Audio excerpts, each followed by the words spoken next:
Salutare și bine v-am găsit la un nou vlog, Viața la țară, vlogul lui Andrei. Astăzi vreau să fac o maternitate pentru pui de prepeliță până la 10-15 zile.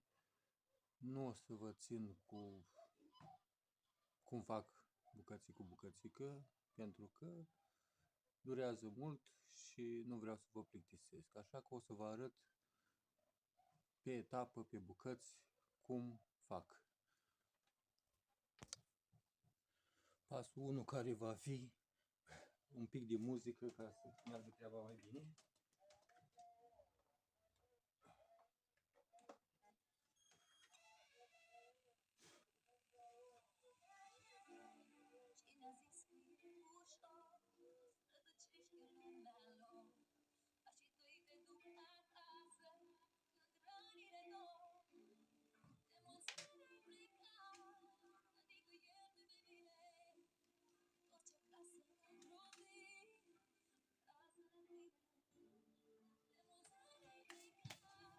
Așa.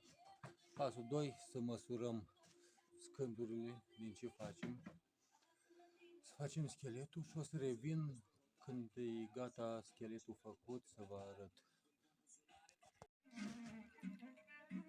Partea a doua, cam așa arată. Stăm lumina să vadă mai bine. Picioarele aici.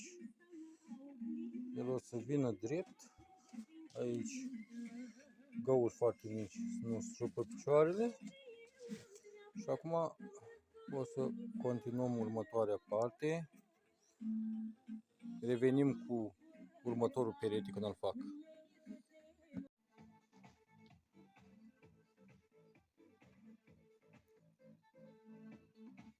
Cam așa va arăta lateralele, spatele, pentru puișori.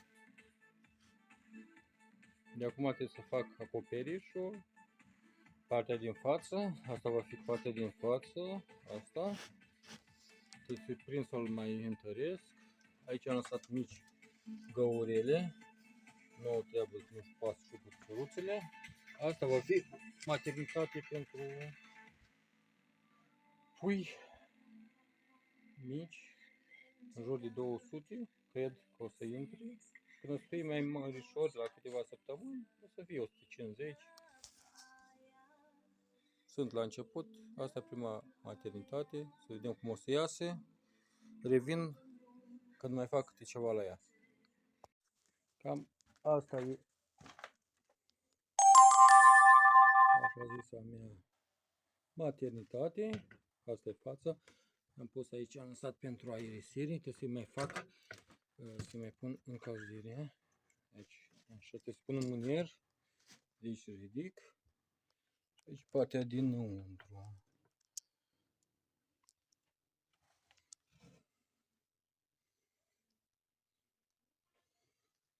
Cam asta ar fi maternitatea mea.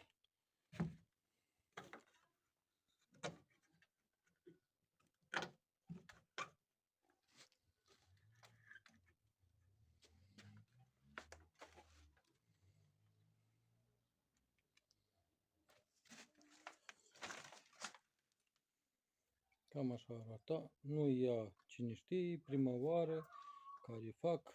Sper că văd cum funcționează și cu timpul, dacă e ceva, o să o îmbunătățesc sau o să cumpăr una din comerț. Vă mulțumesc pentru vizualizare, un share, un like, m-ar ajuta să continui cu videourile. Mulțumesc, la revedere!